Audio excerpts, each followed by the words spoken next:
Hello students, welcome back to our channel വിദാദ് learning hub. അപ്പം നമ്മൾ ചർച്ച ചെയ്യാൻ പോകുന്നത് പോണ്ടിച്ചേരി യൂണിവേഴ്സിറ്റി BA സോഷ്യോളജി 2ാം വർഷത്തിലെ രണ്ടാമത്തെ മൊഡ്യൂളായിട്ടുള്ള സോഷ്യൽ ചേഞ്ച് ആൻഡ് ഡെവലപ്മെൻറ്റ് എന്നുള്ളതിനുള്ള 1ാമത്തെ യൂണിറ്റാണ്. കോൺസെപ്റ്റ് ഓഫ് സോഷ്യൽ ചേഞ്ച് എന്നുള്ളതാണ് യൂണിറ്റാണ് നമ്മൾ ചർച്ച ചെയ്യാൻ പോകുന്നത്. അപ്പോൾ ഇതിൽ നമ്മൾ പ്രധാനമായിട്ടും നോക്കുന്നതെന്ന് വെച്ച് കഴിഞ്ഞാൽ സോഷ്യൽ ചേഞ്ചിൻ്റെ എന്താണ് ആ ഒരു കോൺസെപ്റ്റ് എന്താണ്, പിന്നെ അതുപോലെ അതിൻ്റെ രീതികളും, പിന്നെ അതുപോലെ തന്നെ നമ്മളൊരു സോഷ്യൽ ചേഞ്ച് ഉണ്ടാക്കുമ്പോൾ സമൂഹത്തിലുണ്ടാകുന്ന നമ്മൾ നേരിടുന്ന ചലഞ്ചുകൾ, പിന്നെ അതുപോലെ തന്നെ ഇതുമായി ബന്ധപ്പെട്ട് കിടക്കുന്ന പ്രധാന തിയറികളും, പിന്നെ ഒരു ഡെവലപ്മെൻറ്റിന് വേണ്ട അതിൻ്റെ രീതികളൊക്കെയാണ് നമ്മളിതിൽ പ്രധാനമായിട്ട് ചർച്ച ചെയ്യാൻ പോകുന്നത്. ഇതിൽ ആദ്യം തന്നെ ഇൻട്രൊഡക്ഷനിൽ പറയുകയെന്ന് വെച്ച് കഴിഞ്ഞാൽ സോഷ്യോളജി എന്നുള്ളൊരു വിജ്ഞാനശാഖ എന്ന് വരുന്നത് തന്നെ നമ്മുടെ 19ാം നൂറ്റാണ്ടോടുകൂടി 19ാം നൂറ്റാണ്ടിലെ വ്യവസായ വിപ്ലവത്തോടു കൂടി വന്ന നമ്മളെ സമൂഹത്തിൽ വന്ന പെട്ടെന്നുള്ള മാറ്റങ്ങളുടെ മൂലമാണ് നമ്മളെ സോഷ്യോളജി എന്നുള്ളൊരു ഡിസിപ്ലിൻ വന്നതെന്ന് പറയുന്നുണ്ട്. ഓക്കെ, ഇനി നമ്മളെ ഈ സോഷ്യൽ ചേഞ്ച് എന്നുള്ളത് എന്ന് വെച്ച് കഴിഞ്ഞാൽ നമ്മളെ ഓരോ വ്യക്തിയും അവരുടെ ഫാമിലിയിലാവട്ടെ, ജോലിയിലാവട്ടെ, മറ്റു അവരുടെ സാംസ്കാരികപരമായിട്ടുള്ള അഡാപ്റ്റേഷൻ ആവട്ടെ, ഇങ്ങനെയുള്ള കാര്യങ്ങളൊക്കെ ആണ് നമ്മൾ ഈ ഒരു സോഷ്യൽ ചേഞ്ച് എന്നുള്ളതിൽ ഉൾക്കൊള്ളിക്കുന്നത്. ഇനി നമ്മൾ പ്രധാനമായിട്ട് മനസ്സിലാക്കേണ്ട ഒരു കാര്യമാണ് ഒരു സൊസൈറ്റിയിൽ ഡെവലപ്മെൻറ്റ് എങ്ങനെയാണ് ഉണ്ടായത്, പിന്നെ അതുപോലെ ഈ ഡെവലപ്മെൻറ്റ് ഉണ്ടാവാൻ എന്തൊക്കെ സോഷ്യൽ ചേഞ്ചുകളാണ് സമൂഹത്തിൽ ഉണ്ടായതെന്നുള്ളത്, അതിനെ രണ്ടിനും തമ്മിൽ നമ്മൾ വ്യത്യസ്തമായി തന്നെ മനസ്സിലാക്കാൻ പറയുന്നുണ്ട്. ഇനി അടുത്ത പറയാനുള്ളത് സോഷ്യൽ ചേഞ്ച് ആൻഡ് ഓവർവ്യൂ എന്നുള്ളതാണ്. ഓക്കെ, ഈ സോഷ്യൽ ചേഞ്ച് എന്നുള്ള അതിന് ഉദ്ദേശിക്കണമെന്ന് വെച്ച് കഴിഞ്ഞാൽ നമ്മളെ മൂല്യങ്ങളിലും പിന്നെ അതുപോലെ തന്നെ സോഷ്യൽ ഓർഗനൈസേഷന്, പിന്നെ അതുപോലെയുള്ള നമ്മൾ പ്രാക്ടീസ് ചെയ്ത് വരുന്ന രീതികളിലും അതിലൊക്കെ ഉള്ളൊരു മാറ്റത്തെയാണ് നമ്മൾ ഈ സോഷ്യൽ ചേഞ്ച് എന്നുള്ളതുകൊണ്ട് ഉദ്ദേശിക്കുന്നത്. അതായത് ഒരു കാലത്ത് എതിർക്കപ്പെട്ട ഒന്ന് പിൽക്കാലത്ത് നമ്മൾ സാധാരണമായി കാണുന്ന ഒരു രീതി ഉണ്ടല്ലോ, അതിനൊക്കെയാണ് നമ്മൾ സോഷ്യൽ ചേഞ്ച് എന്നുള്ള പറയുന്നത്. ഇനി ഫ്രഞ്ച് റവല്യൂഷനാണ് നമ്മൾ ഇതിന് സോഷ്യൽ ചേഞ്ചിന് പ്രധാന നിദാനമായിട്ട് നമ്മൾ പറയുന്ന ഒരു കാര്യം, ഒരു വിപ്ലവമാണ് ഫ്രഞ്ച് റവല്യൂഷൻ എന്നുള്ളത്. ഓക്കെ, ഇത് വെച്ച് കഴിഞ്ഞാൽ ട്രഡീഷണലായിട്ട് വന്നിരുന്ന രീതിയിൽ തൊട്ട് അതിൽ നിന്ന് പുറം ചാടുക എന്നുള്ളതായിരുന്നു ഫ്രഞ്ച് റവല്യൂഷൻ്റെ പ്രധാനമായിട്ട് ഒരു വ്യവസ്ഥ എന്നുണ്ടായിരുന്നത്.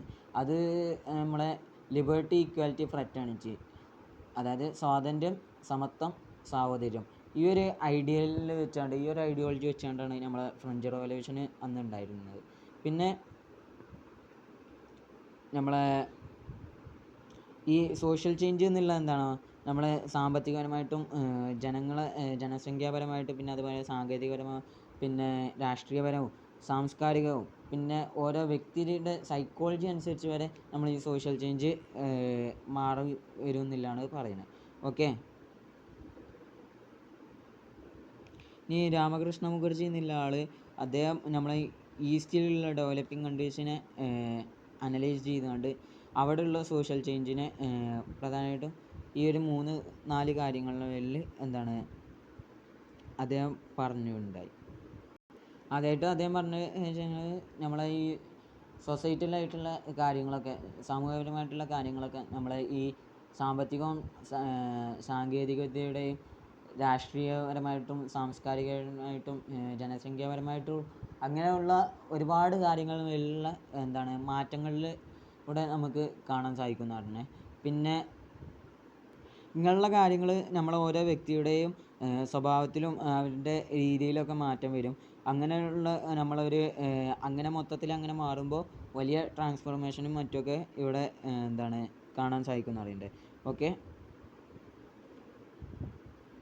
ഇനി മാറ്റം വരുത്തിയ ഒരു സ്വഭാവ രീതികൾക്കൊക്കെ എന്ന് വെച്ച് കഴിഞ്ഞാൽ അവർക്ക് അവർ ഉദ്ദേശിച്ച രീതിയിലോ അല്ലെങ്കിൽ ഉദ്ദേശിക്കാത്ത രീതിയിലോ ആയിട്ടുള്ള വല്ല സ്വാധീനവും മറ്റൊക്കെ നമ്മൾ സമൂഹത്തിൽ ഉണ്ടാക്കാൻ സാധിക്കും. അത് നമ്മളെ സാമ്പത്തികപരമായിട്ടും ഐഡിയോളജിക്കലും, പിന്നെ അതുപോലെ തന്നെ സാംസ്കാരികപരമായിട്ടും മറ്റു മാറ്റങ്ങളിലേക്കൊക്കെ നയിക്കുമെന്ന് പറയുന്നുണ്ട്. പിന്നെ നമ്മളെ പുതിയ രീതിയിലുള്ള ഗ്രൂപ്പുകളെ ഉത്ഭവം മറ്റൊക്കെ ഈ പുതിയ രീതിയിലുള്ള പുത്തൻ ആശയങ്ങളും മറ്റൊക്കെ ഇവിടെ ഉത്ഭവിക്കാനും മറ്റൊക്കെ കാരണമാവും എന്ന് പറയുന്നുണ്ട്. അതുമൂലം ഈ ഇപ്പോൾ നിലനിന്ന് വരുന്ന ഒരു ഗ്രൂപ്പുകൾ മാറ്റം വരുത്തിക്കൊണ്ട് പുതിയ ഗ്രൂപ്പുകൾക്ക് അവിടെ ഒരു സ്വാധീനം ഉണ്ടാക്കാൻ കഴിയുമെന്ന് അദ്ദേഹം പറയുന്നുണ്ട്. ഇനി ഉദാഹരണമായിട്ട് നമ്മൾ പറയുകയാണെന്നുണ്ടെങ്കിൽ പണ്ട് കാലങ്ങളിൽ ട്രഡീഷണൽ രീതിയിൽ എന്താണ് നമ്മളെ ജോയിൻറ്റ് ഫാമിലി സിസ്റ്റം ഉണ്ടായിരുന്നു, കൂട്ടുകുടുംബമായിട്ടുണ്ടായിരുന്നു. പിന്നീട് അത് എന്താണ് സാമ്പത്തികവും മറ്റൊക്കെ പല ആവശ്യങ്ങൾക്കും ജോലി ആവശ്യാർത്ഥം മറ്റൊക്കെ ന്യൂക്ലിയർ ഫാമിലികളായി, അതായത് ചെറിയ ഫാമിലികളൊക്കെ ആയി. പിന്നെ മറ്റൊരിതാണ് വർഷങ്ങൾക്കനുസരിച്ചിട്ട് മാറ്റം അനുസരിച്ചിട്ട് കാലങ്ങൾക്കനുസരിച്ച് മാറ്റം അനുസരിച്ചിട്ട് നമ്മളെ വിവാഹത്തിൻ്റെ ട്രെൻഡുകളിലും വരെ മാറ്റങ്ങൾ വന്നു എന്ന് പറയുന്നുണ്ട്. ഓക്കെ, ഇനി അത് മൂലം നമ്മളെന്താണ് ലിവിങ് ടുഗദർ അങ്ങനെയുള്ള രീതിയിലേക്ക് മാറി. ഇതിനൊക്കെ എന്താണ് നമ്മളെ ലീഗലി നമ്മളെ വ്യവസ്ഥാപരമായിട്ട് നിയമപരമായിട്ട് ഇതിന് വാലിഡിറ്റി ഉണ്ട് എന്നുള്ളതാണ് മറ്റൊരു കാര്യം. ഇനി ഇന്ത്യയിൽ നോക്കുകയാണെന്നുണ്ടെങ്കിൽ നമ്മൾ ഈ വിവാഹത്തോടു കൂടി നമ്മൾ അനന്തരം എടുക്കാനും നമ്മൾ പിൻഗാമി ആവാനും അതുപോലുള്ള ഒരുപാട് കാര്യങ്ങൾക്ക് നമ്മൾക്ക് അവകാശങ്ങൾ കിട്ടുന്നുണ്ടെന്ന് അറിയണേ. പിന്നെ നമ്മൾ ഈ ലിവിങ് ടുഗദർ റിലേഷൻഷിപ്പുകളൊക്കെ അതിന് എതിരെ ഇതാവുകയൊക്കെ എന്നുണ്ടെങ്കിൽ ഡൊമസ്റ്റിക് വയലൻസ് ആക്ട് പ്രകാരം വരെ കേസെടുക്കാമെന്നുള്ള വരെ നമ്മളെ ഇന്ത്യയിൽ വന്നിട്ടുണ്ട്. ഇനി സോഷ്യൽ ചേഞ്ചിന് പലരും കൊടുത്തിട്ടുള്ള ഡെഫിനിഷനും കാര്യങ്ങളൊക്കെയാണ് പറയുന്നത്. ആദ്യമായിട്ട് കിങ്സ്ലി ഡേവിസിൻ്റെ ആണ് അദ്ദേഹം പറഞ്ഞു വെച്ച് കഴിഞ്ഞാൽ സോഷ്യൽ ചേഞ്ച് മുഖേന നമ്മൾ സമൂഹത്തിൽ ഉണ്ടാകുന്ന രീതികളും സമൂഹത്തിൻ്റെ ഘടനകളൊക്കെ മാറ്റം വരുത്തുക, ഇതിനാണ് സോഷ്യൽ ചേഞ്ച് എന്നാണ് അദ്ദേഹം പറഞ്ഞത്. ഇനി ഗില്ലിൻ എന്നുള്ള ആൾ പറഞ്ഞത് വെച്ച് കഴിഞ്ഞാൽ അതായത്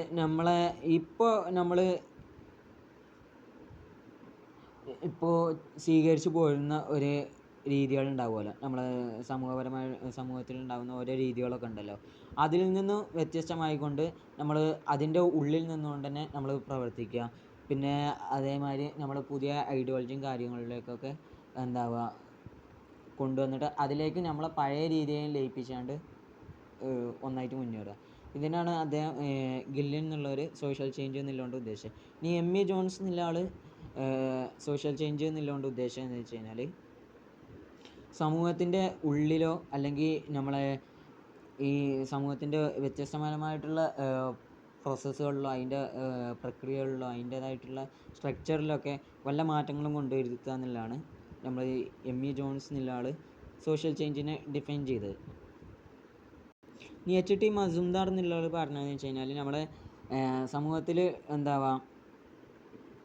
പഴയ ഒരു കാര്യത്തെ ഒന്നുകൂടി മോഡിഫൈ ചെയ്താണ്ട് പുതുമ ആക്കിയാലോ, അല്ലെങ്കിൽ പഴയ ഉള്ളൊരു സിസ്റ്റത്തെ മാറ്റിയാണ്ട് പുതിയൊരു സിസ്റ്റം കൊണ്ടുവരുമല്ലോ, അതിനൊക്കെയാണ് സോഷ്യൽ ചേഞ്ച് എന്ന് പറയുന്നത്. ഇനി അങ്ങനെ ഓരോരുത്തർ പറഞ്ഞിട്ടുണ്ട്, അതെല്ലാവരും ഒന്ന് ശ്രദ്ധിക്കുക, ആയിക്കോട്ടെ. ഇനി ഓക്സ്ഫോർഡിൻ്റെ ആയിട്ട് പറയുന്നുണ്ട്, അതൊന്ന് ശ്രദ്ധിക്കാം. ഓക്കെ, ഇനി ക്യാരക്ടറിസ്റ്റിക്കുകളാണ് പറയുന്നത്. ഇനി ആദ്യമായിട്ട് പറയുന്നത് വെച്ച് കഴിഞ്ഞാൽ യൂണിവേഴ്സൽ ഫിനോമിനൻ, അതായത് നമ്മളെ സോഷ്യൽ ചേഞ്ച് എന്നുള്ളത് സർവ്വവ്യാപകമായിട്ടുള്ളൊരു പ്രതിഭാസമാണെന്ന് പറയുന്നത്. ഇത് നമ്മളെ അനിവാര്യമായ ഘട്ടങ്ങളിലൊക്കെയാണ് വരിക. പിന്നെ അതുപോലെ ഇതിൻ്റെ ഫ്രീക്വൻസി ഉണ്ടാവും. അതായത് ചിലപ്പോൾ ടൈം എടുത്തുകൊണ്ട് ചെയ്യുന്നതാവും ഒരു സോഷ്യൽ ചേഞ്ച് എന്നുള്ളത്, അല്ലാന്നുണ്ടെങ്കിൽ പെട്ടെന്ന് റാപ്പിഡ് ആയിക്കൊണ്ട് വരുന്നതായിരിക്കും. ഓക്കെ, പിന്നെ ഇതിൻ്റെ റെസ്പോൺസ് ആണ് സമൂഹത്തിൽ ഇതുണ്ടാവുന്ന പ്രതികരണം മറ്റൊക്കെയാണ്. അതായത് സമൂഹം ചിലപ്പോൾ ആദ്യം ഇതിനെ ഇതിൻ്റെ തുടക്ക കാലഘട്ടങ്ങളിൽ ഇതിനെ സ്വീകരിക്കാതെ ഇതിനെ എതിർക്കാനും മറ്റൊക്കെ ഉണ്ടാകും. പക്ഷേ ഇവർ പിന്നെ ഇതിനോട് അഡാപ്റ്റായി വരുന്നില്ലാണ് പറയുന്നത്. ഓക്കെ, പിന്നെ ഇതിൻ്റെ കൺട്രോളും ഇതൊക്കെയാണ്. പ്രെഡിക്റ്റബിലിറ്റിയും കൺട്രോളും പറയുകയാണെന്നുണ്ടെങ്കിൽ ഇത് നിയന്ത്രിതപരമായിട്ടും ആക്കാം, അനിയന്ത്രിതമാക്കാം, നിയന്ത്രിതപരമായിട്ട് ആക്കുകയാണെന്നുണ്ടെങ്കിൽ നമ്മളെ ഗവൺമെൻറ്റുകളും മറ്റൊക്കെ ഇനീഷ്യേറ്റീവ് ചെയ്യണം. ഇങ്ങനെ അനിയന്ത്രിതമായിട്ട് ആവുകയാണെന്നുണ്ടെങ്കിൽ അതായത് നമ്മളെ ഈ സമൂഹത്തിലുണ്ടാകുന്ന ഓരോ സ്വാധീനം മൂലമൊക്കെയാണ്, അതായത് ഓരോ സെലിബ്രിറ്റികളെ സ്വാധീനം മൂലമോ അങ്ങനെയൊക്കെ ഉണ്ടാവുന്നതിന് നമ്മൾ അൺകൺട്രോൾ ആവുക എന്നുള്ളത്. ഇനി ഇതിൻ്റെ ഇമ്പാക്റ്റ് എന്നുള്ളത് നമുക്ക് സമൂഹത്തിൽ പോസിറ്റീവായിട്ടുള്ളതും നെഗറ്റീവായിട്ടുള്ള ഇമ്പാക്റ്റ് ഒരു സോഷ്യൽ ചേഞ്ചിന് ഉണ്ടാക്കാൻ കഴിയും എന്നുള്ളതാണ്. ഓക്കെ, ഇനി അടുത്ത് നമുക്ക് ഈ കോൺസെപ്റ്റുകളാണ്, സോഷ്യൽ ചേഞ്ചുമായി ബന്ധപ്പെട്ടുള്ള കോൺസെപ്റ്റും കാര്യങ്ങളൊക്കെയാണ് പറയാനുള്ളത്. ആദ്യമായിട്ട് ഇതിൻ്റെ എവല്യൂഷൻ നമുക്ക് പറയാനുള്ളത്. എവല്യൂഷൻ എന്നുള്ളതുകൊണ്ട് സോഷ്യൽ എവല്യൂഷൻ എന്നുള്ളതുകൊണ്ട് നമ്മൾ ഉദ്ദേശിക്കുന്നത് വെച്ച് കഴിഞ്ഞാൽ ക്രമേണ ഉള്ള ഈ സൊസൈറ്റിയിൽ ഒരു മാറ്റം കൊണ്ടുവരിക, പിന്നെ അതിനോട് ഈ ജനങ്ങളൊക്കെ പൊരുത്തപ്പെട്ടാണ്ട് അതിനോട് ജീവിക്കുക. അതാണ് എവല്യൂഷൻ എന്നുള്ളതുകൊണ്ട് ഉദ്ദേശിക്കണേ. ഇനി ട്രാൻസ്ഫോർമേഷനാണ് അടുത്ത് പറയുന്നത്. ട്രാൻസ്ഫോർമേഷൻ എന്ന് വെച്ച് കഴിഞ്ഞാൽ സമൂഹത്തിൽ വലിയൊരു രീതിയിൽ തന്നെ മാറ്റം കൊണ്ടുവരിക എന്നുള്ളതാണ് ട്രാൻസ്ഫോർമേഷൻ എന്നുള്ളതുകൊണ്ട് ഉദ്ദേശിക്കണേ.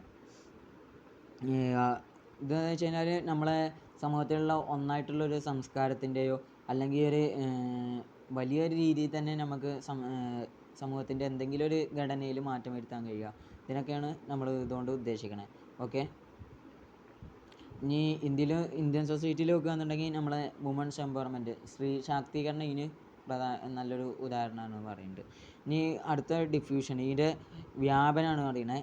ഇനി വെച്ച് കഴിഞ്ഞാൽ ഇത് നമ്മൾ കൾച്ചറൽ ഡിഫ്യൂഷന്, അതായത് ഒരു സംസ്കാരത്തിൻ്റെ വ്യാപനം എന്നുള്ളത് വെച്ച് കഴിഞ്ഞാൽ നമ്മൾ ഒരു ഗ്രൂപ്പിൽ നിന്ന് മറ്റൊരു ഗ്രൂപ്പിലേക്ക് അതിനെ പകർന്നു നൽകുന്നു. അങ്ങനെ ഒരു സൈക്ലിക്കൽ തിയറി ആയിട്ട് അങ്ങനെ കറങ്ങി കളിക്കുന്നു. ഓക്കെ. അങ്ങനെ സമൂഹത്തിൻ്റെ മൊത്തത്തിൽ ഇങ്ങനെ എല്ലായിടത്തും എത്തുന്നു. ഇതിനൊരു ഉദാഹരണം പറയുകയാണെന്നുണ്ടെങ്കിൽ നമ്മളെ യോഗ എന്നുള്ളത് ഇന്ത്യയിലാണ് അത് ഉണ്ടായത്. പിന്നെ അത് വേൾഡ് വൈഡ് ആയിട്ട് എല്ലായിടത്തും വ്യാപിച്ചു എന്ന് അറിയുന്നുണ്ട്. ഇനി അടുത്തത് പ്രോഗ്രസ് ആണ്.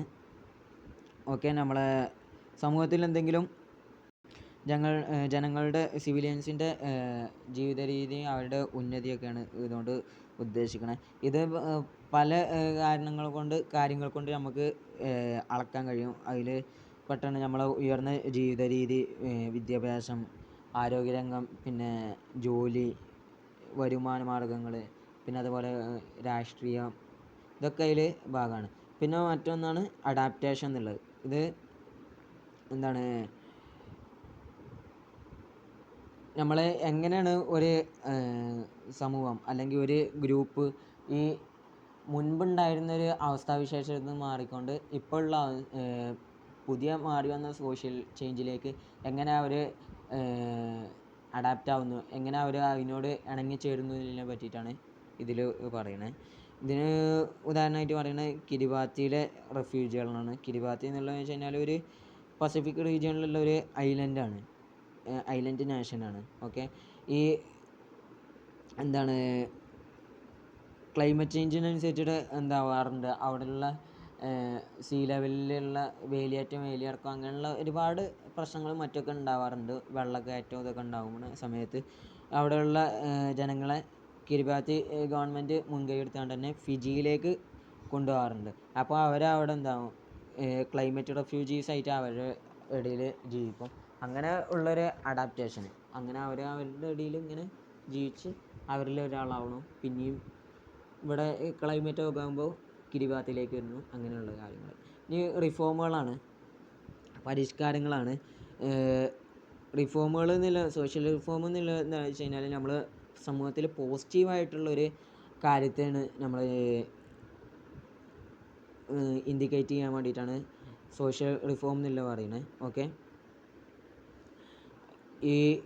എന്ന് വെച്ച് കഴിഞ്ഞാൽ നമ്മളെ ആദ്യം ഉണ്ടായിരുന്നൊരു സിസ്റ്റം ഉണ്ട്, അതിനെ മാറ്റിക്കൊണ്ട് ഒന്നുകൂടി സമൂഹത്തിന് പോസിറ്റീവായ രീതിയിൽ എങ്ങനെയൊക്കെയാണ് ഒരു കാര്യം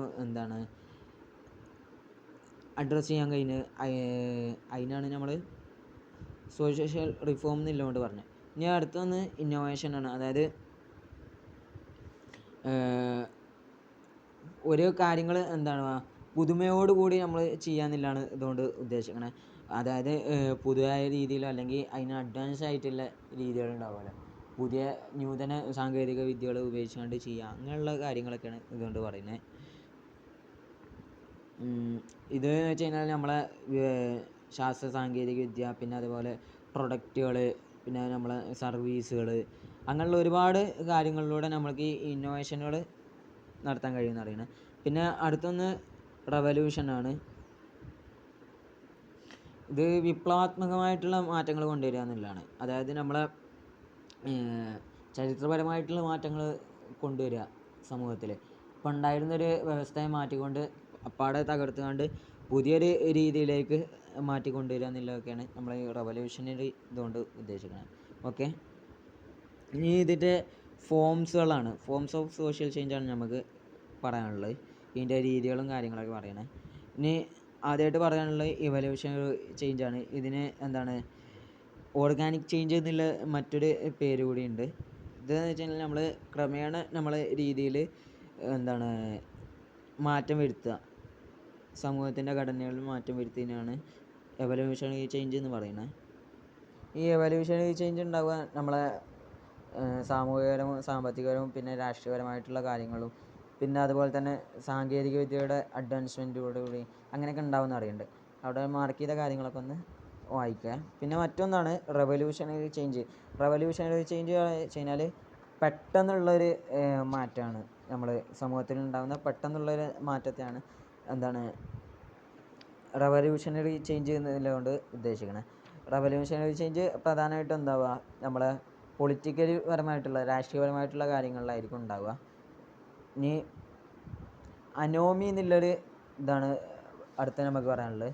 ഈ അനോമി എന്നുള്ളൊരു കോൺസെപ്റ്റ്. ഓക്കെ,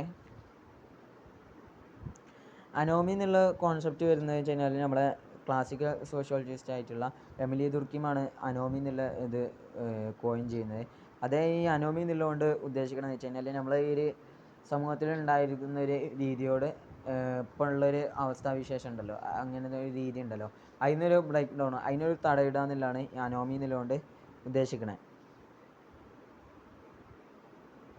ഇത് വെച്ച് കഴിഞ്ഞാൽ നമ്മൾ ഓരോ വ്യക്തിയുടെ എന്താവുക അവരെ സോഷ്യൽ കൺട്രോളിലേക്കോ അല്ലെങ്കിൽ ചെയ്യാൻ കഴിയാതെ വരിക, അല്ലെങ്കിൽ അതിനുള്ള പാളിച്ചകൾ വരിക, അതുപോലെ തന്നെ നല്ലൊരു ഗവൺമെൻറ് അധികാരപരിധി ഇല്ലാതെ വരിക, അധികാര വിനിയോഗം ഇല്ലാതെ വരിക, അതുപോലെ തന്നെ എല്ലാ അധികാരം വേണ്ട രീതിയിൽ ഉപയോഗിക്കാതെ മോശം രീതിയിൽ ഉപയോഗിക്കുക, അങ്ങനെയുള്ള രീതിയിലൊക്കെ വരുന്ന അവസരത്തിലാണ്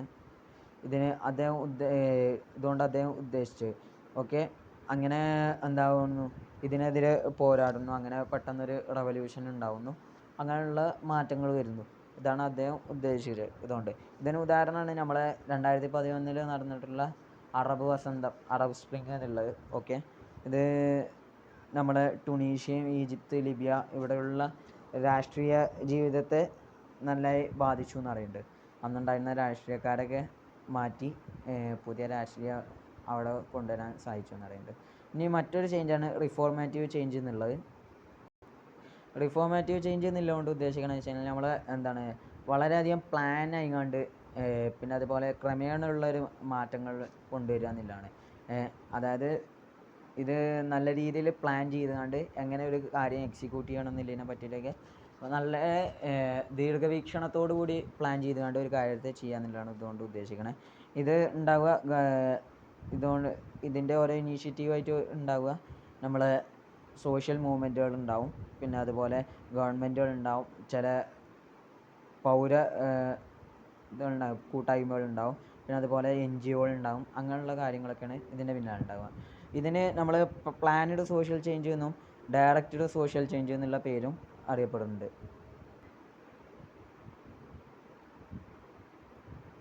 നമ്മൾ പറയാനുള്ളത് റിയാക്റ്റീവ് ചേഞ്ചാണ്. റിയാക്റ്റീവ് ചേഞ്ച് എന്നുള്ളതുകൊണ്ട് ഉദ്ദേശിക്കണമെന്ന് വെച്ച് കഴിഞ്ഞാൽ നമ്മളെ എന്താണ് ഈ യുദ്ധം, പിന്നെ അതുപോലെ നാച്ചുറലായിട്ടുള്ള ഡിസാസ്റ്റേഴ്സ്, അങ്ങനെയുള്ള കാര്യങ്ങൾ മൂലം ഉണ്ടാകുന്ന സമൂഹത്തിലുണ്ടാകുന്ന മാറ്റങ്ങളൊക്കെയാണ്. ഇത് വെച്ച് കഴിഞ്ഞാൽ നമ്മൾ പെട്ടെന്നുണ്ടാകുന്ന മാറ്റങ്ങളാണ്, അൺപ്ലാനഡ് ആയിരിക്കും ഈ റിയാക്റ്റീവ് ചേഞ്ച് എന്നുള്ളത്. ഓക്കെ, പിന്നെ ഇതിന് ഉദാഹരണമായിട്ട് പറയുകയാണെന്നുണ്ടെങ്കിൽ COVID-19 സമയത്ത് നമ്മൾ മൊത്തത്തിൽ എല്ലാവരും അടച്ചിരിക്കലും, പിന്നെ നമ്മളെ വിദ്യാഭ്യാസമാവട്ടെ ജോലികളാവട്ടെ അങ്ങനെയുള്ള എല്ലാവരും നമ്മൾ ഈ ലോകത്തേക്ക് മാറിയതും അതൊക്കെയാണ് ഇതിന് ഉദാഹരണം. പിന്നെ മറ്റേ എന്താണെന്നുണ്ടെങ്കിൽ നമ്മളെ ഈ ഉരുൾപൊട്ടലും മറ്റൊക്കെ ഇതിന് ഉദാഹരണമായിട്ട് പറയാൻ കഴിയും. നമ്മളിപ്പോൾ വയനാട് സംഭവം ഉണ്ടായ സമയത്ത് നമുക്ക് ഒരുപാട് നാശനഷ്ടങ്ങളുണ്ടായി. അങ്ങനെ അവർക്ക് വേണ്ട ഒരു ടൗൺഷിപ്പും കാര്യങ്ങളൊക്കെ ഉണ്ടാക്കി കൊടുക്കുക. അതൊക്കെ എന്താണ് റിയാക്റ്റീവ് ചേഞ്ച് ആയിട്ടാണ് നമ്മൾ പറയുന്നത്. മറ്റൊന്ന് ആണ് പ്രൊആക്റ്റീവ് ചേഞ്ച് എന്നുള്ളത്. പ്രൊആക്റ്റീവ് ചേഞ്ച് എന്നുള്ളതെന്ന് വെച്ച് കഴിഞ്ഞാൽ നമ്മൾ പ്രത്യേക താല്പര്യം എടുത്തുകൊണ്ട് ചില ലീഡേഴ്സോ അല്ലെങ്കിൽ നല്ല പ്ലാനുള്ള ആളുകളൊക്കെ ഇംപ്ലിമെൻറ്റ് ചെയ്യാൻ ഉദ്ദേശിക്കുന്ന ചേഞ്ചുകളാണ് പ്രൊആക്റ്റീവ് ചേഞ്ച് എന്നുള്ളത്. ഇതിന് ഉദാഹരണമായിട്ട് പറയുകയാണെന്നുണ്ടെങ്കിൽ Paris agreement on climate change എന്നുള്ളതാണ്. 2015 196 രാജ്യങ്ങളും പിന്നെ യൂറോപ്യൻ യൂണിയനൊക്കെ ഇതിൽ ഒപ്പുവെച്ചിട്ടുള്ളൊരു ട്രീറ്റിയാണിത്. ഇതിൻ്റെ ഉദ്ദേശം എന്നുള്ളതെന്ന് വെച്ച് കഴിഞ്ഞാൽ ഗ്രീൻ ഹൗസ് ഗ്യാസ് എമിഷന് അത് കുറക്കുക എന്നുള്ളതാണ് ഇതിൻ്റെ ഉദ്ദേശം. പിന്നെ മറ്റൊന്നാണ് അനലോജിക്കൽ സോഷ്യൽ ചേഞ്ച് എന്നുള്ളത്. അതായത് തുല്യമായിട്ടുള്ള നമ്മളെ സാങ്കേതികവിദ്യയുടെയും പുതിയ നൂതന ആശയങ്ങളുടെയൊക്കെ മാറ്റങ്ങൾ മൂലം സമൂഹത്തിൽ ഉണ്ടായിക്കൊണ്ടിരിക്കുന്നൊരു രീതിയോട് അതിനോട് തുല്യമായിട്ടുള്ള മറ്റൊന്ന് രീതി കൊണ്ടുവരിക എന്നുള്ളതാണ്. ഇതിന് ഉദാഹരണമാണ് ഇ കൊമേഴ്സ് എന്നുള്ള നമ്മളെ ഫ്ലിപ്കാർട്ട്, ആമസോൺ അങ്ങനെയുള്ള കാര്യങ്ങളൊക്കെ. നമ്മൾ ട്രഡീഷണലായിട്ട് കടയിൽ പോകുന്നതിലേറെ ഇത് ജനങ്ങൾക്ക് കൂടുതലായിട്ട് ലാഭം മറ്റൊക്കെയാണെന്ന് അറിയുന്നുണ്ട്. സമയലാഭം, ഫിസിക്കലായിട്ട് ഇറങ്ങേണ്ട എന്നുള്ള ഉദ്ദേശം അതൊക്കെ ഉണ്ട് എന്ന് പറയുന്നത്. ഇനി അടുത്തായിട്ട് നമുക്ക് പറയാനുള്ളത് ഫാക്ടേഴ്സാണ്. ഫാക്ടേഴ്സ് അഫക്റ്റിംഗ് സോഷ്യൽ ചേഞ്ചിനെ ബാധിക്കുന്ന കാര്യങ്ങളാണ് പറയാനുള്ളത്. ഇത് scientific advancement and rational thinking. അതായത്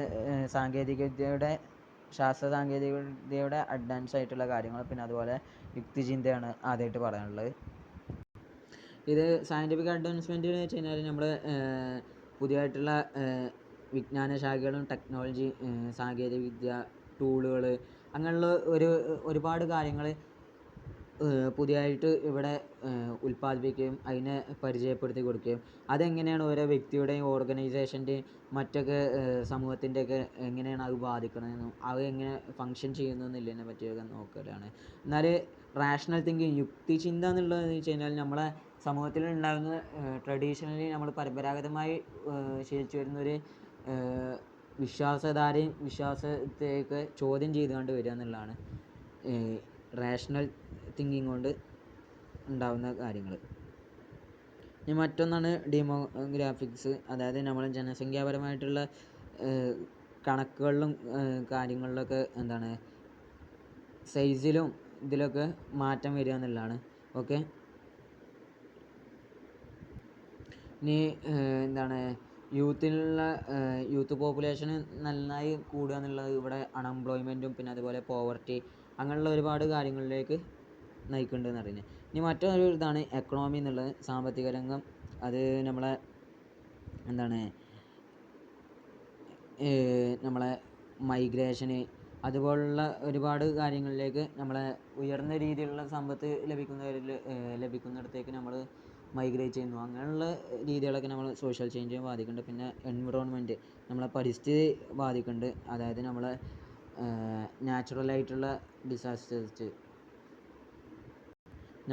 ഡിസാസ്റ്റേഴ്സ് പിന്നെ കാലാവസ്ഥ വ്യതിയാനങ്ങൾ അങ്ങനെയുള്ളതൊക്കെ നമ്മളെ പരിസ്ഥിതിപരമായിട്ട് നമ്മളെ സോഷ്യൽ ചേഞ്ചിനെ ബാധിക്കുന്നുണ്ട്. പിന്നെ പൊളിറ്റിക്സാണ്, രാഷ്ട്രീയപരമായിട്ട് ബാധിക്കുന്നുണ്ട്. പിന്നെ അതുപോലെ കൾച്ചർ, നമ്മളെ ട്രഡീഷണലി ഉണ്ടാകുന്ന ഒരു നമ്മളതായിട്ടുള്ള ഒരു ഇതുണ്ടല്ലോ, സംസ്കാര രീതിയിലേക്ക് അതിലേക്ക് പുതിയതായിട്ടുള്ള ഇതുകൾ കൊണ്ട് കടന്നു വരുമ്പോൾ ഉണ്ടാകുന്ന സോഷ്യൽ ചേഞ്ച്. പിന്നെ ഗ്ലോബലൈസേഷൻ, ആഗോളവൽക്കരണം മൂലം ഉണ്ടാകുന്ന നമ്മുടെ സംസ്കാരങ്ങളും മറ്റ് ഇതൊക്കെ ആഗോളപരമായിട്ട് ലയിക്കുമ്പോൾ ഉണ്ടാകുന്ന സോഷ്യൽ ചേഞ്ച്. പിന്നെ ഹിസ്റ്റോറിക്കൽ ഇവൻറ്റുകൾ മൂലം ഉണ്ടാകുന്ന സോഷ്യൽ ചേഞ്ച്. ഇങ്ങനെയുള്ള കാര്യങ്ങളൊക്കെയാണ് നമ്മളെ സോഷ്യൽ ചേഞ്ചിനെ ബാധിക്കുന്ന ഫാക്ടേഴ്സ് എന്നുള്ളത്. ഇനിയിപ്പോൾ സോഷ്യോളജിയിൽ സോഷ്യൽ ചേഞ്ചിൻ്റെ പ്രാധാന്യമാണ് അടുത്തായിട്ട് നമുക്ക് പറയാനുള്ളത്. മാക്സ് വെബറിൻ്റെ പുസ്തകമായിട്ടുള്ള the Protestant ethics and the spirit of capitalism. ഇതിൽ നമ്മളെ മുതലാളിത്തം പിന്നെ അതുപോലെ മതം, സോഷ്യൽ ചേഞ്ച് ഇതിനെ പറ്റിയിട്ട് ലിങ്ക് ചെയ്യണ ഒരുപാട് കാര്യങ്ങൾ ഇതിൽ പറയുന്നുണ്ട്. ഓക്കെ, ഇതിൽ അദ്ദേഹം പറയുന്നത് വെച്ച് കഴിഞ്ഞാൽ എങ്ങനെയാണ് ഒരു മതത്തെ ബ്യൂറോക്രസിയിലും പിന്നെ അതേപോലെ ഇൻഡസ്ട്രിയൽ സമൂഹത്തിലും എങ്ങനെയാണ് ഒരു വ്യക്തിക്ക് മതം കൊണ്ട് അഡാപ്റ്റ് ആവാൻ പറ്റുക എന്നുള്ളതാണ് ഇതിൽ അദ്ദേഹം പറയുന്നത്. പിന്നെ പീറ്റർ ബർഗറും പിന്നെ അതുപോലെ തോമസ് ലക്മാൻ എന്നുള്ളവർ എഴുതിയിട്ടുള്ള the social construction of reality, ഇതിൽ അവർ പറയുന്നുണ്ട് എങ്ങനെയാണ് നമ്മളെ സോഷ്യൽ ചേഞ്ച് സമൂഹ സ്ഥാപനങ്ങൾ, ഇൻസ്റ്റിറ്റ്യൂഷനൊക്കെ എങ്ങനെയാണ് ഒരു സമൂഹത്തിലുള്ള ഒരു രീതിയോട് ചിട്ടാവട്ടത്തോട് എങ്ങനെയാണ് അതിനെ ചേഞ്ച് ആക്കാൻ പറ്റുക എന്നുള്ളതിനെ പറ്റിയിട്ട് അവർ പറയുന്നുണ്ട്. ഓക്കെ, ആൻ്റണി ജെ ബെന്നിങ്ടൺ എന്നുള്ള ആൾ അദ്ദേഹത്തിൻ്റെ പുസ്തകമായിട്ട് strategic action for change and development എന്നുള്ളതിൽ എങ്ങനെയാണ് ഒരു സമൂഹത്തിൽ പോസിറ്റീവായിട്ടുള്ള സോഷ്യൽ ചേഞ്ച് ഉണ്ടാകുക എന്നുള്ളതിനെ പറ്റി മാത്രം സംസാരിച്ചിട്ടുണ്ട്. പിന്നെ അതുപോലെ തന്നെ സിഗേരു തനാബെ, പിന്നെ റോബർട്ട് ഡബ്ല്യു ഡി കേണൽ എന്നുള്ള ഇവർ എഴുതിയിട്ടുള്ള the modernisation of tradition challenges of sustainable development in Asia. ഇതിൽ എങ്ങനെയാണ് നമ്മളെ ഈ പുസ്തകത്തിൽ ഇവരെങ്ങനെയാണ് നമ്മളെ ട്രഡീഷണലായിട്ടുള്ള സംസ്കാരം, ആധുനികവൽക്കരണം, ഏഷ്യയിൽ സോഷ്യൽ ചേഞ്ചിന് വിത്ത് വിതക്കുക എന്നുള്ളതിനെ പറ്റിയാണ് ഇവർ ചർച്ച ചെയ്യുന്നുണ്ട്. ഓക്കെ, ഇതിൽ പ്രധാനമായിട്ട് വാദിക്കുന്നത് വെച്ച് കഴിഞ്ഞാൽ നമ്മളെ ലോക്കൽ കൾച്ചറായിട്ട് പ്രാദേശികമായിട്ടുള്ള സംസ്കാരങ്ങളും ട്രഡീഷണലും അവരുടെ പരമ്പരാഗത രീതിയും അതിൽ കൊണ്ടുവരുന്ന മാറ്റങ്ങൾ മൂലമാണ് നമുക്ക് മൊത്തത്തിൽ മാറ്റം വരുത്താൻ സാധിക്കുമെന്ന് പറയുന്നുണ്ട്. ഓക്കെ, മാനുവൽ കാസൽ എന്നുള്ള ആൾ അദ്ദേഹം ഈ സോഷ്യൽ ചേഞ്ചിനെ ഇതാക്കണമെന്ന് വെച്ച് കഴിഞ്ഞാൽ നമ്മളെ ഇൻഡസ്ട്രിയൽ ഏജിൽ നിന്നും ഇൻഫർമേഷൻ ഏജ്, അതായത് വ്യവസായവൽക്കരണത്തിൻ്റെ ആ ഒരു ഇതിൽ നിന്നും യന്ത്രവൽക്കരണത്തിൽ നിന്നും ഇപ്പോൾ വിവരസാങ്കേതിക വിദ്യയുടെ രീതിയിലേക്കുള്ള ചേഞ്ച്, ഇതുകൊണ്ടാണ് അദ്ദേഹം സോഷ്യൽ ചേഞ്ച് എന്നുള്ളതിനെ ഡിഫൈൻ ചെയ്തിട്ടുള്ളത്. ഓക്കെ, പിന്നെ അതിൽ പറയുന്നത് നെറ്റ്വർക്ക് സൊസൈറ്റിനെ പറ്റി പറയുന്നുണ്ട്. അവരുടെ 4 ഇൻ്റർ റിലേറ്റഡ് ആയിട്ടുള്ള എലമെൻറ്റുകളും കാര്യങ്ങളൊക്കെ പറയുന്നുണ്ട്. അതൊന്ന് എല്ലാവരും ഒന്ന് നോട്ട് ചെയ്ത് വെക്കുക. ഈ the new spirit of capitalism എന്നുള്ള ഒരു പുസ്തകത്തിൽ ഇവയൊക്കെ ഷിയാപ്പലോ, പിന്നെ അതേപോലെ ബോൾട്ടൻസ്കി എന്നുള്ളവർ എന്താണ് നമ്മളെ പോസ്റ്റ് ഇൻഡസ്ട്രിയൽ സൊസൈറ്റിയിൽ വന്ന മാറ്റത്തെ പറ്റി പറയുന്നുണ്ട്. ഇവരാണ് നമ്മളെ ന്യൂ ലിബറലിസം എന്നുള്ളൊരു എന്താണ് കോൺസെപ്റ്റും കാര്യങ്ങളൊക്കെ കൊണ്ടുവരുന്നത്. ഇവർ പറയുന്നത് വെച്ച് കഴിഞ്ഞാൽ ക്യാപിറ്റലിസത്തിൻ്റെ മുതലാളിത്തത്തിൻ്റെ ഇപ്പോൾ ഉള്ള പുതിയൊരു ആത്മാവെന്ന് പറയുന്നത് വെച്ച് കഴിഞ്ഞാൽ നമ്മളെ സമൂഹത്തിൽ പുതിയതായിട്ടുള്ള രീതിയിലുള്ള മൂല്യങ്ങളും രീതികളും കൊണ്ടുവരിക എന്നുള്ളതാണ്. ഇതെന്ന് വെച്ച് കഴിഞ്ഞാൽ നമ്മളെ എന്താണ് മുതലാളിത്തമാവാം, പിന്നെ നമ്മൾ സമ്പത്തുണ്ടാക്കാൻ വേണ്ടിയിട്ടുള്ള വ്യത്യസ്തപരമായിട്ടുള്ള രീതികളൊക്കെ ഇതിൻ്റെ ഭാഗമാണെന്ന് അവർ പറയുന്നുണ്ട്. ഓക്കെ, ഇനി കൺസെപ്ച്വലൈസിങ് ഡെവലപ്മെൻറ്റ് എന്നുള്ളതാണ്. ഓക്കെ, ഇതിൽ ആദ്യമായിട്ട് നമ്മൾ പറഞ്ഞു ഡെവലപ്മെൻറ്റ് എന്നുള്ള വേർഡ് വരുന്നത് ഇറ്റാലിയൻ ടേമായിട്ടുള്ള വൊലൂപ്പർ, പിന്നെ അതുപോലെ ഫ്രഞ്ച് ടേമായിട്ടുള്ള ഡെവലപ്പർ എന്നുള്ളതിൽ നിന്നാണ് വരുന്നത്. ഇതിൻ്റെ അർത്ഥമാകുന്നത് അൺഫോൾഡ് ഓർ അൺറാപ്പ്, അതായത് മടക്കാൻ കഴിയാത്ത, ചുരുട്ടാൻ കഴിയാത്ത എന്നൊക്കെയാണ് ഇതിൻ്റെ അർത്ഥം വരുന്നത്. ഇത് പിന്നീട് ഇംഗ്ലീഷിലേക്ക് എടുക്കുകയും ഇതുകൊണ്ട് ഇംഗ്ലീഷിൽ ഇതിനെ വിവരിച്ചതെന്ന് വെച്ച് കഴിഞ്ഞാൽ സമൂഹത്തിൻ്റെയും പിന്നെ അതുപോലെ സാമ്പത്തിക വ്യവസ്ഥയുടെയൊക്കെ ഉന്നതി, പുരോഗതി, അതിന് വേണ്ടിയിട്ടാണ് ഡെവലപ്മെൻറ്റ് എന്നുള്ളത് ഉപയോഗിച്ചതെന്ന് പറയുന്നുണ്ട്. പിന്നെ വേൾഡ് വാർ സെക്കൻഡിന് ശേഷമാണ് ഈ ഡെവലപ്മെൻറ്റ് എന്നുള്ളതിന് എന്താണ് വേണ്ടത്ര സ്വീകാര്യതയും മറ്റൊക്കെ ലഭിച്ചതെന്ന് പറയുന്നുണ്ട്. ഈ അക്കാഡമിക് തലത്തിൽ ഈ ഡെവലപ്മെൻറ്റ് എന്നുള്ളത് നോക്കുകയാണെന്നുണ്ടെങ്കിൽ ഇത് എന്ന് വെച്ച് കഴിഞ്ഞാൽ നമ്മളെ അണ്ടർ ഡെവലപ്ഡ് ആയിട്ടുള്ള കൺട്രീസിൻ്റെയും രാജ്യങ്ങളുടെയും പിന്നെ അതുപോലെ പിന്നോക്കാവസ്ഥയിൽ നിൽക്കുന്ന രാജ്യങ്ങളുടെയൊക്കെ അവിടുത്തെ സാംസ്കാരിക രീതികൾ വെച്ച് പഠിക്കാനും അതിൽ നിന്ന് ഓവർകം ചെയ്യാൻ എന്തൊക്കെ ചെയ്യാൻ പറ്റും എന്നുള്ളതിനെ പറ്റിയിട്ട് അങ്ങനെ ഉള്ള രീതിയെ പറ്റി പഠിക്കുന്ന അവസരത്തിലാണ് ഈ ഡെവലപ്മെൻറ്റ് എന്നുള്ളത് എന്താണ് നമ്മളൊരു അക്കാഡമിക് ലാംഗ്വേജിലേക്ക് വരുന്നത്. പിന്നെ ഇതെന്ന് വെച്ച് കഴിഞ്ഞാൽ ഡെവലപ്മെൻറ്റ് വെച്ച് കഴിഞ്ഞാൽ നമ്മളെ ഈ സാമ്പത്തികപരമായിട്ടും പിന്നെ പാശ്ചാത്യവൽക്കരണത്തിൻ്റെ ഭാഗമായിട്ടുള്ള അതുമായി ബന്ധപ്പെട്ട് ഇരുത്തിയാണ്ടാണ് പിന്നീടുള്ള അവസരങ്ങളിൽ വരുന്നത്. ഇപ്പോഴത്തെ കാലത്ത് എന്ന് വെച്ച് കഴിഞ്ഞാൽ ഡെവലപ്മെൻറ്റ് എന്നുള്ളതുകൊണ്ട് ഉദ്ദേശിക്കണേ ഓരോ വ്യക്തിയുടെയും ജീവിതത്തിലുള്ള അവന് വേണ്ട സുസ്ഥിര വികസന മാറ്റത്തിലേക്ക് വരിക എന്നുള്ളതുകൊണ്ടാണ് ഡെവലപ്മെൻറ്റ് ഇന്നത്തെ കോണ്ടെക്സ്റ്റിൽ ഉപയോഗിക്കുന്നത്. ഇത് അവൻ്റെ സാമ്പത്തികപരമായിട്ടും പരിസ്ഥിതിപരമായിട്ടും രാഷ്ട്രീയപരമായിട്ടുള്ള ചുറ്റുവട്ടങ്ങളെ വരെയായിട്ട് ബാധിക്കുന്നു പറയുന്നത്. ഓക്കെ, ഇനി ഡെവലപ്മെൻറ്റിൻ്റെ എലമെൻറ്റുകളൊക്കെ പറയുന്നത്. ഇനി എന്താണെന്ന് വെച്ച് കഴിഞ്ഞാൽ തോമസ് എ എന്നുള്ളവർ അദ്ദേഹത്തിൻ്റെ പുസ്തകമായിട്ടുള്ള meaning and views of development എന്നുള്ളതിൽ 3 പ്രധാന സെൻസുകൾ ഇദ്ദേഹം പറയുന്നുണ്ട്. ആദ്യമായിട്ട് പറയുന്നത് development as a vision description or measure of the state of being a desirable society. അതായത് നല്ല വിഷനുള്ള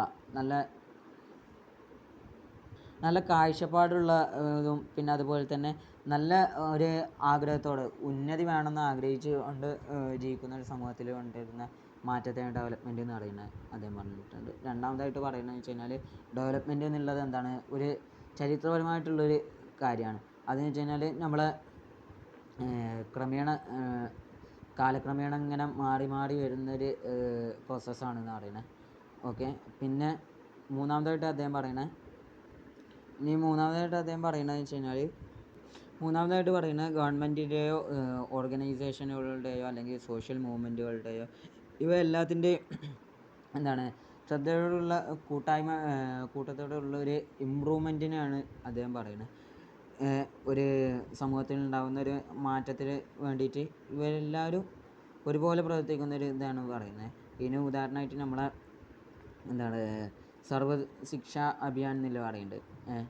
അതിലാണ് നമ്മളെ 6 മുതൽ 14 വയസ്സ് വരെയുള്ള കുട്ടികൾക്ക് നിർബന്ധ വിദ്യാഭ്യാസമാണെന്നുള്ള ഒരു ഇതൊക്കെ വന്നത്. ഓക്കെ. ഇനി അടുത്തായിട്ട് നമുക്ക് പറയാനുള്ളത് ക്യാരക്ടറിസ്റ്റിക്സ് ഓഫ് ഡെവലപ്മെൻ്റ് ആണ്. അതിൽ ആദ്യമായിട്ട് പറയാനുള്ളത് സസ്റ്റൈനബിലിറ്റി ആൻഡ് ഇൻക്ലൂസീവ്നെസ് ആണ്. ആദ്യമായിട്ട് നമ്മൾ പറയുന്നത് വെച്ച് കഴിഞ്ഞാൽ ഈ ഒരു ഡെവലപ്മെൻറ്റ് എന്നുള്ളത് സുസ്ഥിരമായൊരു വികസനമാകണം. അതായത് നമ്മളെ ഇപ്പോഴുള്ളവർക്ക് വേണ്ടി മാത്രമല്ല, മറിച്ച് നമ്മുടെ ഭാവിയിലുള്ള ഭാവി തലമുറക്ക് വേണ്ടിയുള്ളത് കൂടിയാവണം നമ്മളെ ഉണ്ടാക്കുന്ന ഡെവലപ്മെൻറ്റ് എന്ന് പറയുന്നത്. പിന്നെ അടുത്തൊന്നാണ് ഹോളിസ്റ്റിക് ആൻഡ് മൾട്ടി ഡൈമെൻഷനൽ. ഇത് ഒരു ഡെവലപ്മെൻറ്റ് കൊണ്ടുവരുമ്പോൾ അത് ഒരു ആസ്പെക്റ്റിൽ ഒരൊറ്റ ഡൈമെൻഷനിൽ ഉണ്ടാവാൻ പാടില്ല, മറിച്ച് അത് ഇതിൽ പറയേണ്ടത് എക്കണോമിക്, സോഷ്യലി, പൊളിറ്റിക്കലി, സൈക്കോളജിക്കലി, എൻവിറോൺമെൻ്റലി ഇങ്ങനെയുള്ള ഓരോ വ്യക്തിയുടെയും ഈ ബാധിക്കുന്ന എല്ലാ കാര്യങ്ങളുമായി ബന്ധപ്പെടുത്തിക്കൊണ്ടുള്ളതാവണം ഒരു ഡെവലപ്മെൻറ്റ് എന്നുള്ളത്. പിന്നെ മറ്റൊന്നാണ് വെച്ച് കഴിഞ്ഞാൽ ഹോളിസ്റ്റിക് അപ്രോച്ച് ആവണം. അതായത് സമഗ്രമായിട്ടുള്ളൊരു അപ്രോച്ച് ആവണം. ഇത് വെച്ച് കഴിഞ്ഞാൽ നമ്മളെ സമൂഹത്തിൽ നമ്മൾ ഓരോ വ്യക്തിയുടെയും നമ്മളെ ധാർമ്മിക മൂല്യം അനുസരിച്ചാവണം നമ്മൾ ഓരോ ഡെവലപ്മെൻറ്റും ഉണ്ടാവേണ്ടത്. അതുമൂലം നമുക്ക് എന്താവാൻ പറ്റും, നമ്മൾ ഓരോരുത്തരെയും അന്തസ്സും അഭിമാനത്തോടു കൂടിയും സെൽഫ് റെസ്പെക്റ്റോടു കൂടിയും ഒക്കെ നടക്കാൻ സാധിക്കും എന്ന് പറയുന്നത്. ഇനി അടുത്തൊരു ഇതാണ് participatory, self reliant and empowering. ഇതിൽ പ്രധാനമായിട്ട് പറയുന്നത് വെച്ച് കഴിഞ്ഞാൽ സമൂഹത്തിൻ്റെ താഴേക്കിടയിൽ നടക്കുന്ന ചെറിയ ഓർഗനൈസേഷൻ ആവട്ടെ, ചെറിയൊരു വ്യക്തി ആവട്ടെ, അങ്ങനെയുള്ളവരുടെ വരെ നമ്മളെ തീരുമാനങ്ങളും മറ്റൊക്കെ എടുക്കുന്നതിന് മുമ്പ് അവരുടെ വരെ ആവശ്യങ്ങളും മറ്റൊക്കെ നമ്മൾ ചോദിച്ചറിയണം. അവരുടെ തീരുമാനങ്ങൾ, അവരുടെ ഐഡിയകൾ എന്തെങ്കിലും ഉണ്ടെങ്കിൽ അതൊക്കെ ചോദിച്ചറിയണം. അങ്ങനെ എല്ലാവരെയും ഇൻക്ലൂസീവ് ചെയ്യണ ഒരു ഇതാവണം എന്ന് പറയുന്നത്. ഓക്കെ. ഇനി അടുത്തൊന്ന് പറയുന്നത് ഡൈനാമിക് ആണെന്ന് പറയുന്നത്. ഇവിടെ ഡൈനാമിക് എന്നുള്ളതുകൊണ്ട് ഉദ്ദേശിക്കുന്നത് വെച്ച് കഴിഞ്ഞാൽ നമ്മൾ സമൂഹത്തിൽ ഒരു പരിവർത്തനത്തിനുള്ള ഒരു ഇതാവണം. അതുപോലെ സമൂഹത്തിന് എന്തെങ്കിലും പുതിയ രീതിയിൽ ഉപയോഗപ്പെടുത്താൻ പറ്റുന്ന രീതിയിലാവണം. അതിന് ഉദാഹരണമാണ് നമ്മളെ ഇ-കൊമേഴ്സ് എന്നുള്ളതൊക്കെ.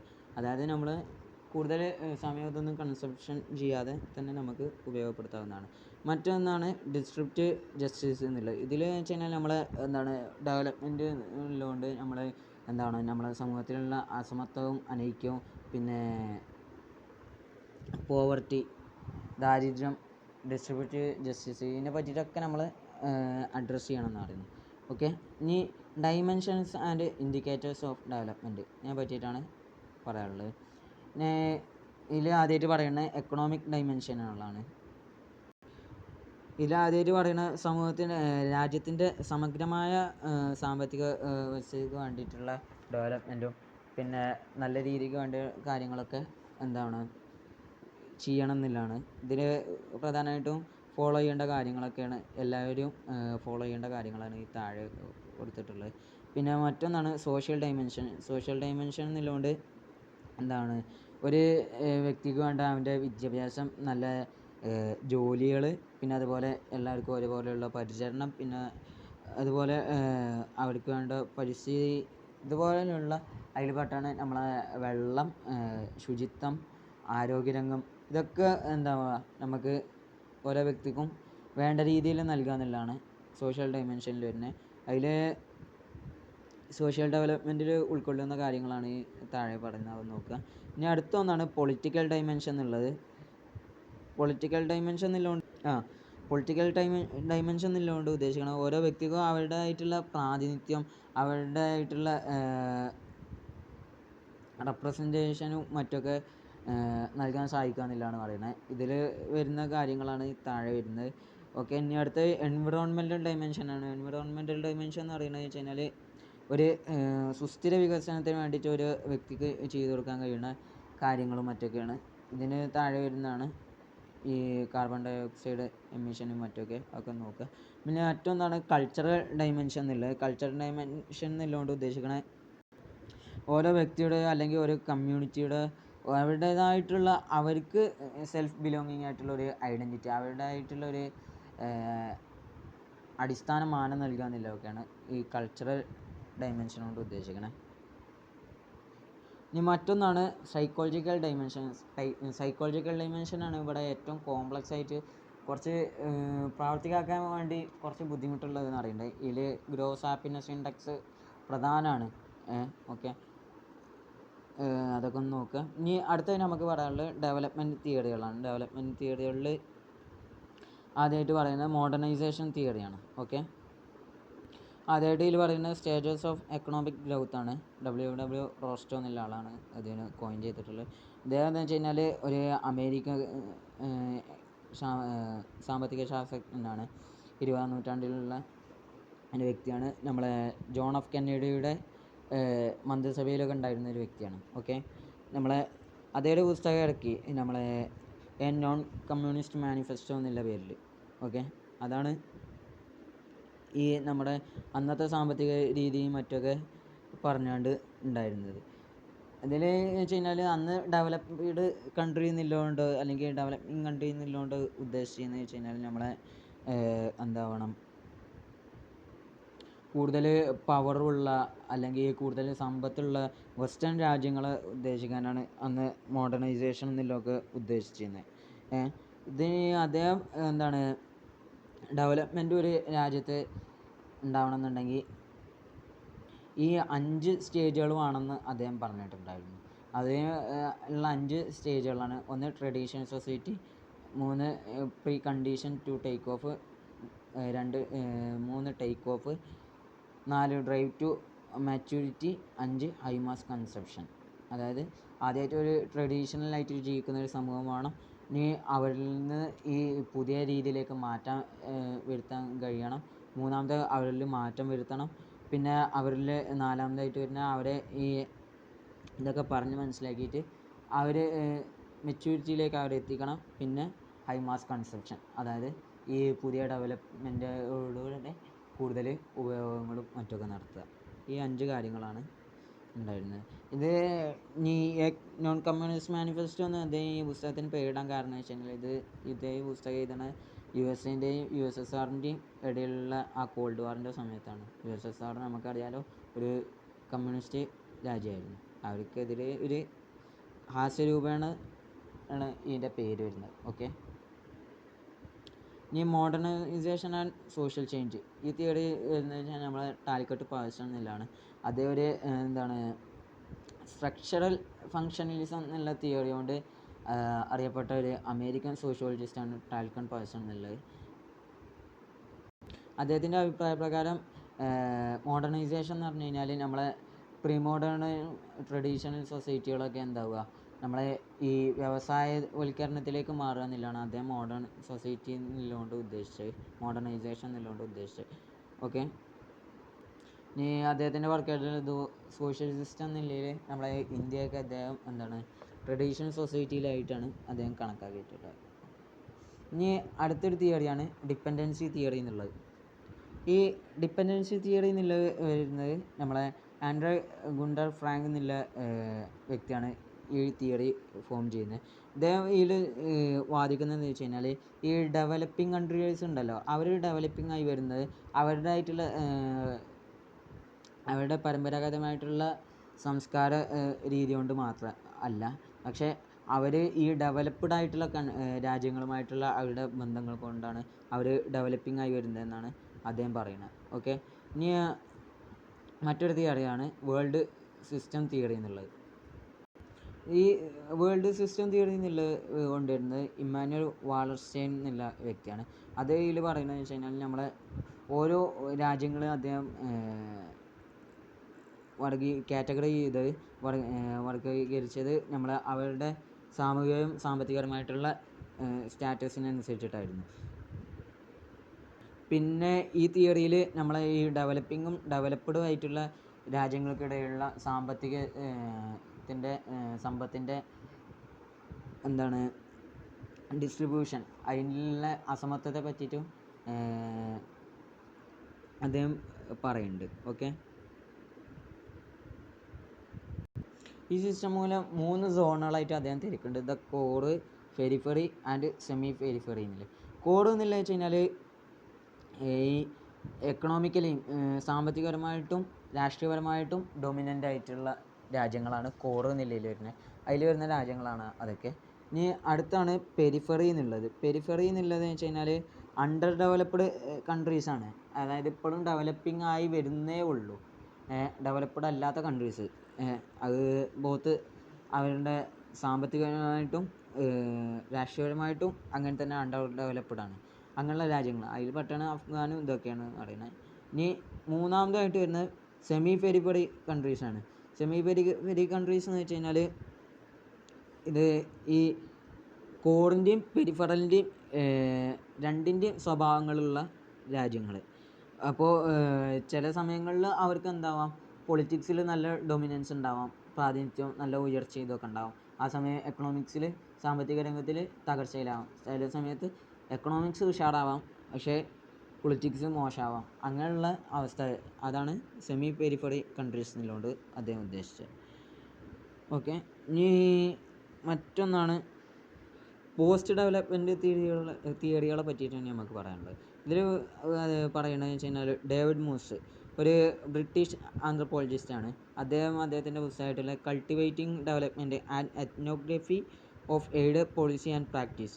ഈ പുസ്തകത്തിൽ അദ്ദേഹം പറയുന്നത് വെച്ച് കഴിഞ്ഞാൽ ഡെവലപ്മെൻറ്റ് പോളിസികളൊക്കെ എന്താ വെച്ച് കഴിഞ്ഞാൽ പരാജയപ്പെട്ടുകൊണ്ടിരിക്കുകയാണ്. കാരണം വെച്ച് കഴിഞ്ഞാൽ നമ്മളെ ഈ എക്സ്പീരിയൻസ്, നോളജ്, വാല്യൂസ്, ഈ പ്രാദേശികമായിട്ടുള്ള കമ്മ്യൂണിറ്റിയും സമൂഹത്തിൻ്റെയും അവരുടെ എക്സ്പീരിയൻസ്, നോളജ്, വാല്യൂസ് ഇതിനെതിരെയുള്ള അജ്ഞതയും അവഗണനയും മൂലം എന്താവുകയാണ്, നമ്മളെ ഈ ഡെവലപ്മെൻറ്റൊക്കെ മുരടിച്ചു പോവുകയാണ് എന്ന് പറയുന്നുണ്ട്. അതിൻ്റെ പോളിസിയും കാര്യങ്ങളൊക്കെ മുരടിച്ചു പോകുകയെന്നാണ് അദ്ദേഹം പറഞ്ഞിട്ടുള്ളത്. ആൻഡ്രൂ വെബ്സ്റ്റർ എന്നുള്ള അദ്ദേഹം ഊന്നി പറയുന്നുണ്ട്, ഈ എഡ്യൂക്കേഷനിലും ഹെൽത്ത് കെയറിലും പിന്നെ അതുപോലെ സോഷ്യൽ സർവീസിലൊക്കെ ഉള്ള ഇൻവെസ്റ്റ്മെൻറ്റുകൾ ഡെവലപ്മെൻറ്റ് കൺട്രീസിൻ്റെ ഭാഗത്തുനിന്ന് കൂടുതലായി വരണം. എന്നാലേ നമുക്ക് ഇവിടെ എന്താകാൻ പറ്റുള്ളൂ, ദാരിദ്ര്യ നിർമ്മാർജ്ജനവും പിന്നെ അതുപോലെ സുസ്ഥിര വികസനമൊക്കെ കാഴ്ചവെക്കാൻ കഴിയുള്ളൂ എന്ന് അദ്ദേഹം പറഞ്ഞിട്ടുണ്ട്. ഇനി മറ്റൊരു ഗ്ലോബൽ നോർത്ത് ആൻഡ് സൗത്ത് എന്നുള്ളത്. ഓക്കെ, ഇത് നമ്മളെ USSRൻ്റെ പതനത്തോടു കൂടി നമ്മുടെ ലോകം മൊത്തം global north and global south ഈ രീതിയിലേക്ക് മറിഞ്ഞു. ഈ ഗ്ലോബൽ നോർത്ത് എന്നുള്ള ഭാഗത്താണ് നമ്മളെ USSR, അതായത് ഇന്നത്തെ റഷ്യ, പിന്നെ യൂറോപ്പ്, പിന്നെ മറ്റുള്ള ഡെവലപ്ഡ് നാഷനുകളൊക്കെ ഉൾക്കൊള്ളുന്ന എവിടെയാണ്, ഈ ഗ്ലോബൽ നോർത്തിലാണ്. പക്ഷേ ഈ ഡെവലപ്ഡിൽ തന്നെ നമ്മളെ ഈ ഗ്ലോബൽ നോർത്ത് ഭാഗത്ത് തന്നെയുള്ള നമ്മളെ ലാറ്റിൻ അമേരിക്കയും മറ്റൊക്കെ ഇതിന്ന് അണ്ടർ ഡെവലപ്ഡിലേക്ക് തള്ളിയിട്ടുണ്ട് എന്നൊക്കെ പറയുന്നുണ്ട്. Okay,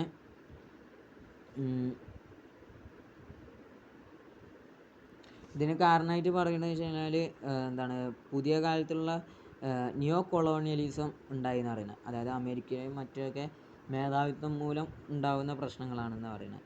okay. ഇനി ഗ്ലോബൽ സൗത്ത് എന്നുള്ളത് നമ്മൾ പറയുകയാണെന്നുണ്ടെങ്കിൽ നമ്മളെ ചൈന ഈ ഭാഗങ്ങളൊക്കെ ചൈനയാണ് നമ്മൾ ഒരു ഗ്ലോബൽ സൗത്തിൻ്റെ മെയിൻ പവറായിങ്ങാണ്ട് പറയാൻ കഴിയുക. അപ്പോൾ ഈ ചൈന നമ്മളെ മൊത്തത്തിൽ വേൾഡ് എക്കോണമിയുടെയും ഇതൊക്കെ നേതൃത്വം ഏറ്റെടുക്കുന്ന രീതിയിലേക്കാണ് ഇന്നത്തെ അവസ്ഥാവിശേഷങ്ങളൊക്കെ കൊണ്ടിരിക്കുന്നത്. അപ്പോൾ അതുമൂലം പല പ്രശ്നങ്ങളും ഇവിടെ ഉണ്ടാവും. നമ്മൾ ഒരു വേൾഡ് വാർ തേർഡ് വരെ വേണമെങ്കിൽ നമുക്ക് അങ്ങനെയുള്ള അവസ്ഥയിൽ വേണമെങ്കിൽ പ്രതീക്ഷിക്കാം. അപ്പോൾ ഇത്രയും കാര്യങ്ങളൊക്കെയാണ് നമ്മൾ ഈ പാഠഭാഗത്ത് ചർച്ച ചെയ്തത്. അപ്പോൾ ഇതിൽ നമ്മൾ തിയറികൾ പറഞ്ഞു. ആ തിയറികളും കാര്യങ്ങളൊന്ന് ജസ്റ്റ് നോക്കുക. പിന്നെ സോഷ്യൽ ചേഞ്ച് എന്നുള്ളതുകൊണ്ട് എന്താണ് ഉദ്ദേശിക്കണമെന്നുള്ളതും അതും പറഞ്ഞു. അതൊന്ന് മനസ്സിലാക്കുക. Okay, thank you.